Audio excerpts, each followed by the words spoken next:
Michał Kuczmierowski, former chairman of the government's Strategic Reserve Agency, has been released from British custody. Why is he being prosecuted? Because while he was chairman of the government's Strategic Reserve Agency, he purchased equipment and made investments that helped Ukraine fight against Russia. Who is bothered by this? And could this have been one of the reasons for the pursuit? Today, I took a closer look at the situation.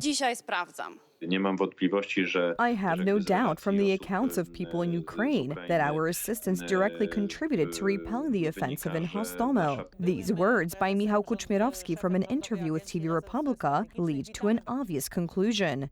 When people associated with Poland's reset with Russia took over the government in Poland, people who realistically fought against Russia began to be sent to prison. Because there is no doubt that the decisions made by the government's Strategic Reserve Agency were made under crisis conditions. They contributed to securing Poles with the most necessary medical equipment in a pandemic, and then contributed directly to securing Ukraine, which today is fending off Russian aggression. We were dealing with an absolutely extraordinary situation when it comes to the war in Ukraine, as well as the fight against the COVID-19 pandemic. The prosecution of this man by the prosecutor's office, de facto, is also, one could say, a kind of action in favor of the Russian Federation. Kuczmierowski heard charges of participation in an organized criminal group, dereliction of duty, and exceeding powers for financial gain. He is out on bail, which according to British law is divided into a bond and a property surety, which total almost 3 million zloty.